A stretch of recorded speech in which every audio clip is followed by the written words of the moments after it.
Mike's Daily Podcast. FF episode 1329. 1329. And it is Mike Matthews broadcasting from Café Anyway, located somewhere in Podcastro Valley, Today, Benita, the Disgruntled Fiddle Player, the Brewmaster, and Matthews News.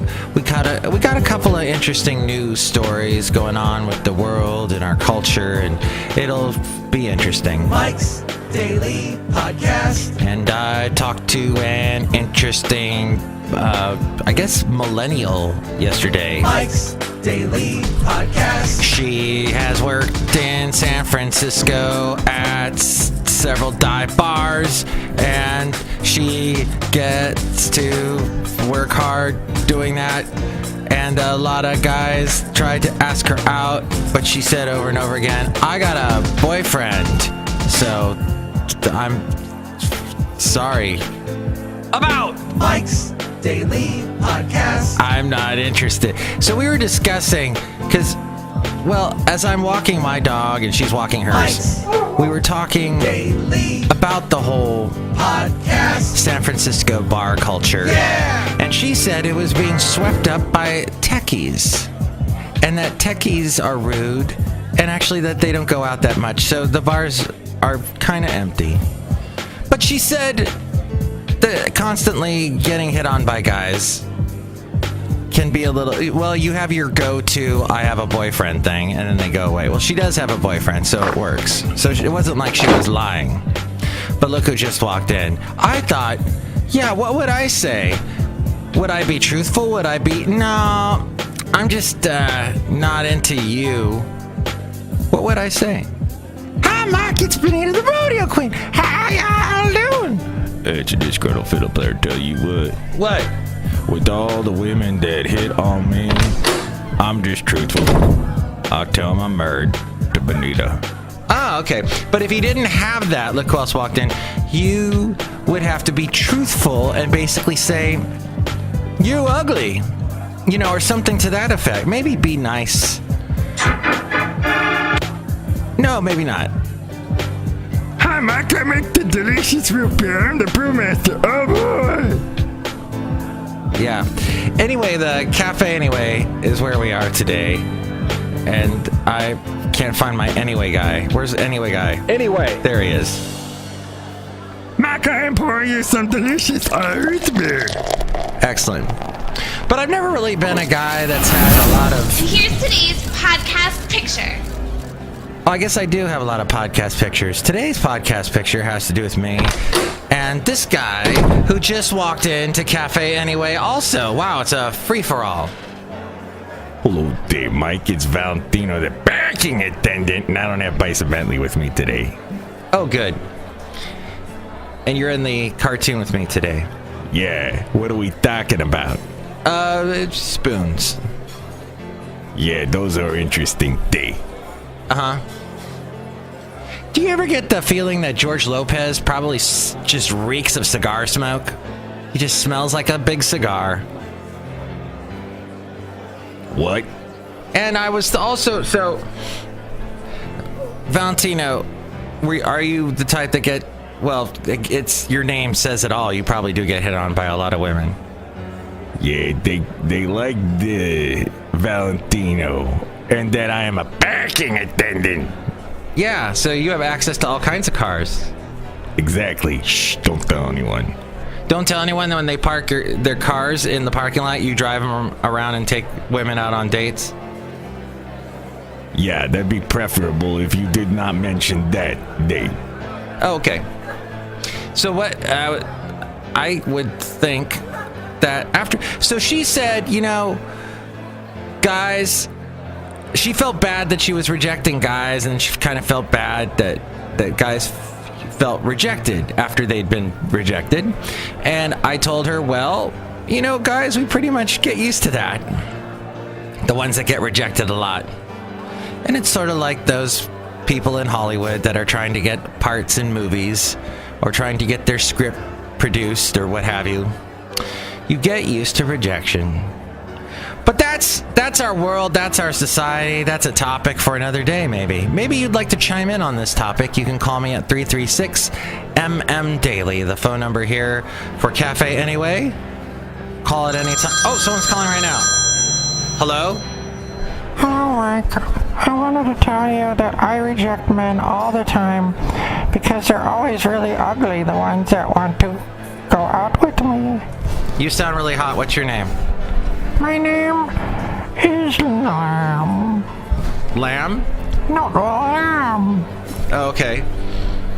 Hey, you sound cute. You want to go out sometime? No, goodbye. Oh, I need a good... Where's my dial tone sound effect? Oh, well, I didn't have one.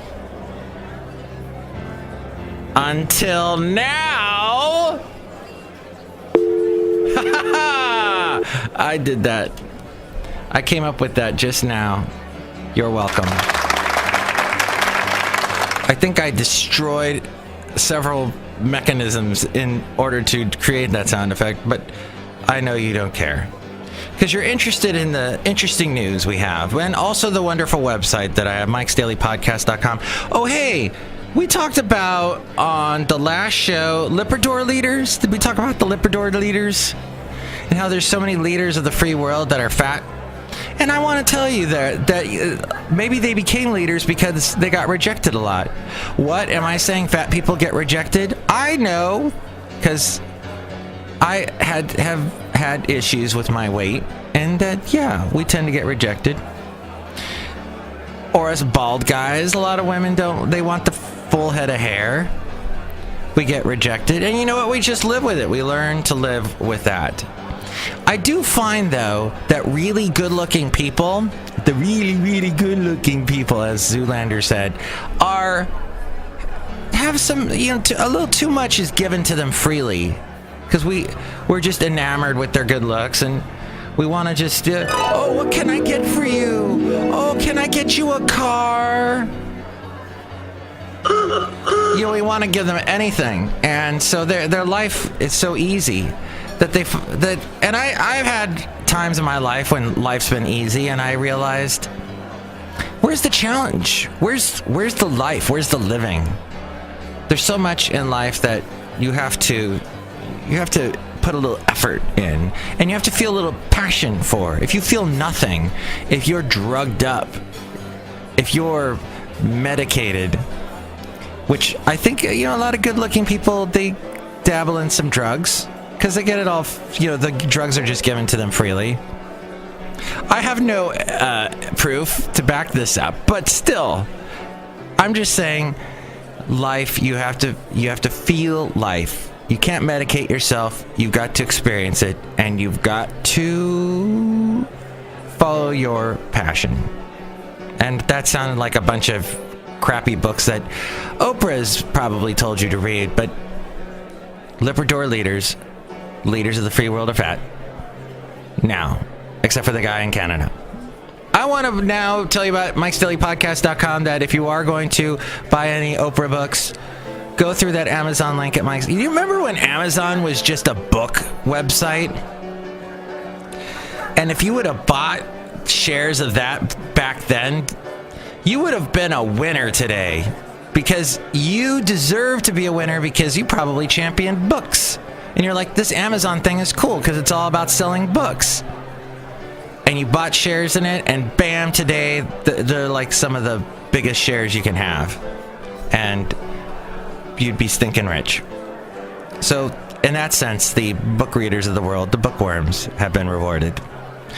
And one more thing I'd like to say about books is that I really don't ever get to read them. I don't have time, but I would sure love to be one of the readers for Audible or any book. If you would like to hire me to read your book, I am here for the asking. You can ask me at 336-MM Daily or Mike'sDailyPodcast.com. There's links to my email, and there's also the podcast pictures. And you can help out the show. If you're going to buy anything on Amazon, go through that link at Mike'sDailyPodcast.com. That helps us out. And there's also the PayPal for, wink. Hey, let's get to the segment that we call Matthews News. And now we return you to our regularly scheduled program with Mike Matthews. All right, well, President Trump he's the guy that everyone talks about all the time. He's very important. I'm very important. And he's got a lot going on. He's moving things fast. We're moving things along, and we're moving them along fast. Except for the part where he wants to build a wall. Because people are like, no, you're not building a wall with money. Republicans are saying, no, we're not spending. You said the people in Mexico were going to pay for this. I would build a great wall, and nobody builds walls better than me, believe me. And I'll build them very inexpensively. You can almost hear it in that statement that he was thinking it through and going, wait a minute, what if the Mexicans don't pay for this wall? I'll have to build it, but I'll build it inexpensively. Well, President Trump plans to unveil a tax cut blueprint today that would apply a vastly reduced 15% business tax rate, not only to corporations like the Amazon, but also to companies that now pay taxes through the personal income tax code. That would be mom and pop businesses that own like their own real estate empire. Yeah. Do you know a lot of people like that? Ivanka was in Germany and she got booed.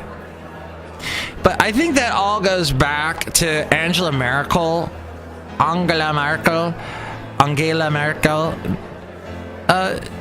offering her hand out to Trump, and Trump saying to her, "Get that hand away." Wrong. Or, you know, not shaking her hand. I think Germans took offense to that. Hey, you're not shaking our leader's hand. You suck, Trump. So they took it out on Ivanka, the beautiful Ivanka. And you know what? I don't know if I agree with that, but the package would also increase the standard deductions for individuals, providing a modest cut for middle-income people and simplifying the process of filing tax returns. The proposal is opposed by home builders and real estate agents who fear it would diminish the importance of the mortgage interest deduction, and it's likely to necessitate eliminating or curbing other popular deductions, a politically risky pursuit, said the New York Times. It's not clear whether the plan will include Mr. Trump's promised $1 trillion infrastructure program, but it will jettison a House Republican proposal to impose a substantial tax on imports known as border adjustment tax, which would have raised billions of dollars to help offset the cost of the cuts. With that decision, Mr. Trump acceded to pressure from retailers and conservative advocacy groups, but the move could deepen the challenge of passing a broad tax overhaul in Congress, where concern about the swelling federal deficit runs high. His plan would put off the difficult part of a tax overhaul, closing loopholes and increasing other taxes to limit the impact of tax cuts on the budget deficit. Also going on in our world, other than Trump, is the Air Force. They are going to test launch a nuclear tip capable intercontinental ballistic missile from our state of California. You're welcome.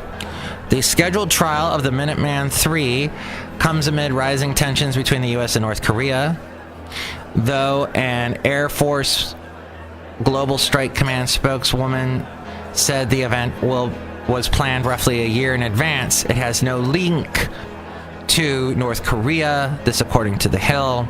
The Air Force said the launch would come from the Vandenberg Air Force Base. Well, see, when I lived in Southern California in the San Fernando Valley, I remember we were shopping at Ralph's. Does Albertsons own Ralph's now? Albertsons owns everything. Like I said last show, they're going to try and buy Whole Foods. And I remember us shopping at Ralph's. As we're going out into the parking lot, I look up in the sky and there's this beautiful silver streak. It's like it's somebody scribbled with this beautiful silver and pink sparkly pen in the sky, and the sun setting. And my mom goes, "Oh, they must have launched a missile at Vandenberg Air Force Base." And you know how old I am. So this took place in the 70s. And they've been doing that ever since at Vandenberg. So they're going to do that today. The Minuteman launches are essential to verify the status of our national nuclear force and to demonstrate our national nuclear capabilities, said some military mucky muck. Awesome. Hey, Bart, No, not that character on The Simpsons. Go! I'm talking about our Bay Area Rapid Transit. When I told you on the last show about those people that stormed 60, they're saying 60 teenagers ran onto the Oakland Coliseum BART platform. They jumped over the turnstiles. They ran in, got into a car, stole people's money, stole people's wallets, purses, and cell phones, and then ran off, and not a ding-dong-ding thing was done about it.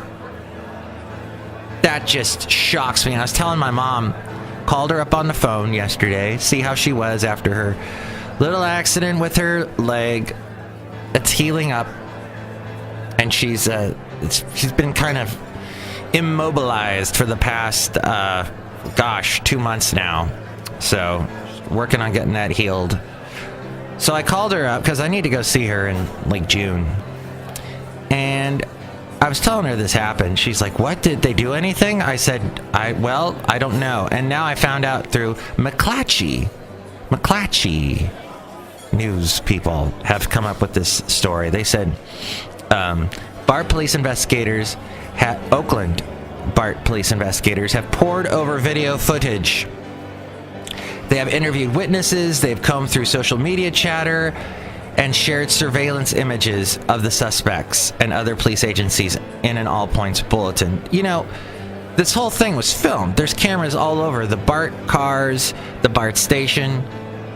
But the one thing the transit agency did not do is, in the immediate aftermath of the mob robbery, is announce what had happened to riders and other members of the public and seek to enlist their help. This according to masstransitmag.com. The shocking crime occurred Saturday evening at 9:30. They got onto the platform. Robbers then fled after they stole people's stuff and scattered before two police officers who had been patrolling a rear parking lot at the station arrived minutes later. That's what miffs me. These people, these kids had enough time to get into the BART car, steal money, even inflict some injury, and leave, and then the police officers showed up. What the hell? They've got, when you go when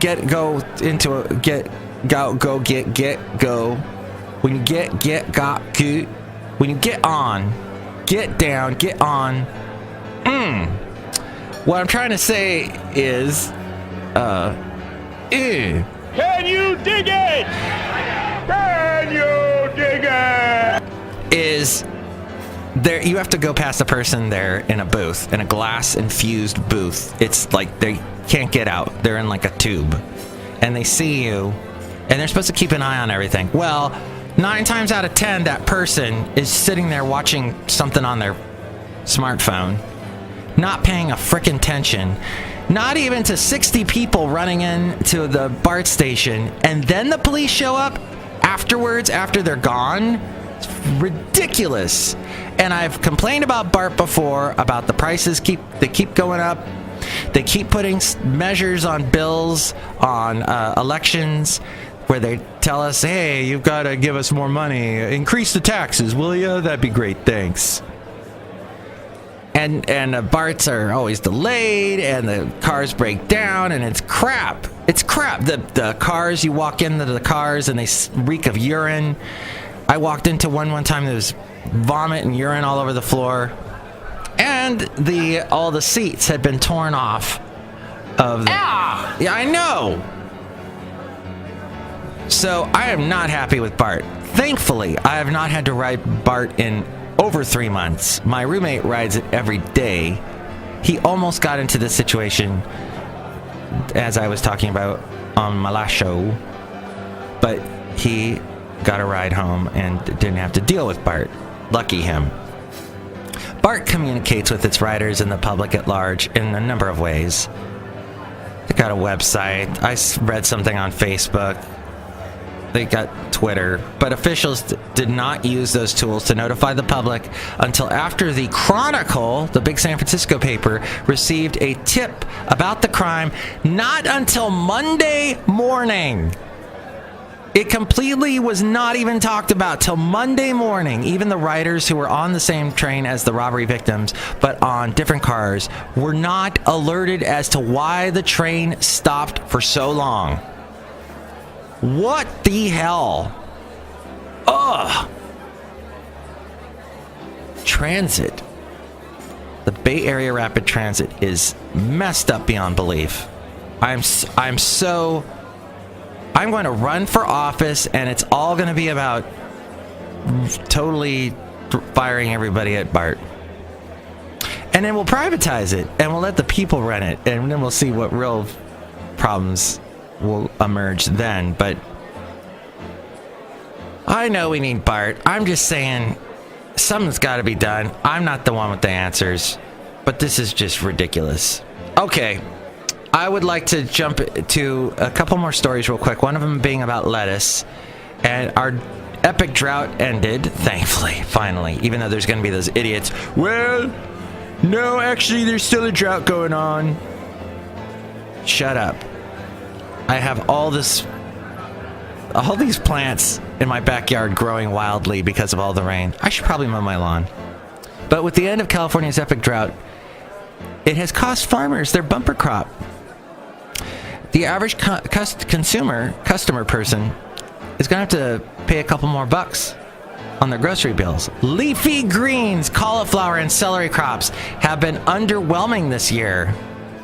The reason for lettuce shortage, scientists are saying, is counterintuitive. After a decade-long drought finally broke and was followed by a warm winter, unusually rapid snow melt and heavy rains adversely affected the California crops, drowning plants and rendering many leafy green crops useless. The cost of a box of celery heads has tripled since February. Aw, that's so sad. Wah, wah, wah, wah. Twitter, as we mentioned Twitter a little bit earlier, didn't we? I don't know. Ahead of their earnings call this week, they said that they plan to stream live video nonstop across their platform. They did something like that with the NFL games last September. It got 3.5 million unique viewers. However, it lost its chance to stream games over the 2017-2018 season to Amazon, which you can buy stuff through my website, MikeSdaileyPodcast.com, and help out the show. The idea behind always on video is that it will give Twitter many more chances to sell valuable 15 to 30 second unskippable video ads.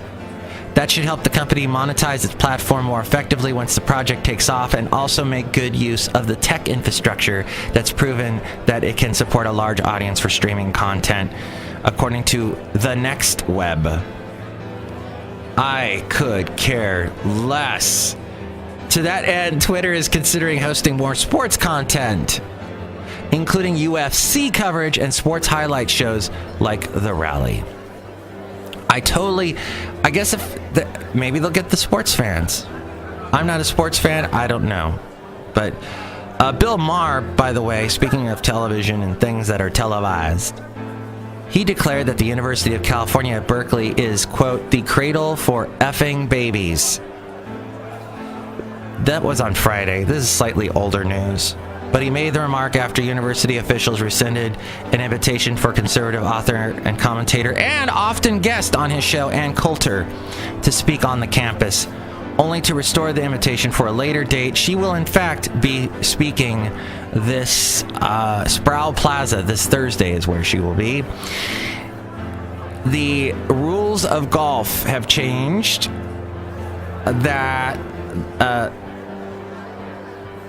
limiting evidence that cannot. The rules are limiting evidence that cannot be reasonably seen by the naked eye, and reasonable judgment to determine a specific location when applying the rules. Yes, that made no sense.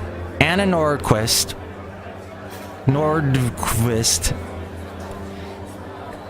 very beautiful duffer.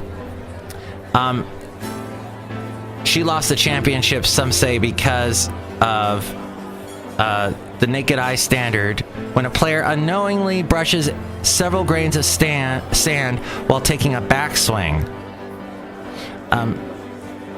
And that the ball more than once in the course of a single stroke, if it's struck. I don't play golf. I don't know what any of this means. Finally, Samsung's facial recognition unlock lets you activate your new Galaxy S8 just by looking at it. But it could be more than 4 years before it's secure enough to be used by Samsung Pay. Today, fingerprint readers, and in Samsung's case, the iris scanner secure mobile payment services.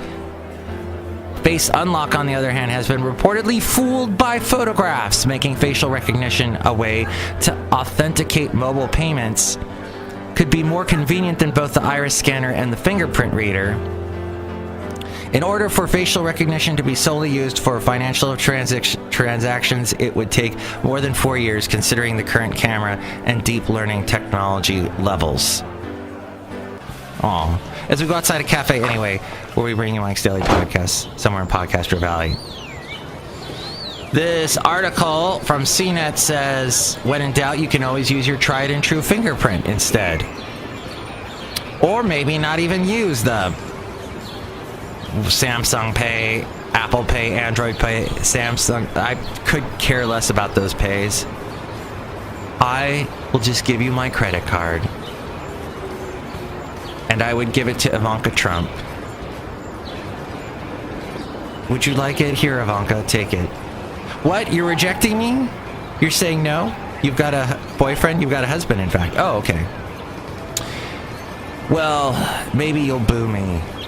I don't care. I'm done with this show. I must be in transit. I have to leave. Because I've got to make way for some other podcast you're going to listen to next. That'll be exciting and informative, hopefully. Next show, it will be the wonderful Madame Rootabega and Valentino. And Bison Bentley. Valentino will be back. It'll be wonderful. Mike's Daily Podcast is written and produced and performed by Mike Matthews. His podcast is super easy to find. Download or listen to his show and read his blog at mikesdailypodcast.com. Email Mike now at mikesdailypodcast@gmail.com. See you tomorrow. Bye!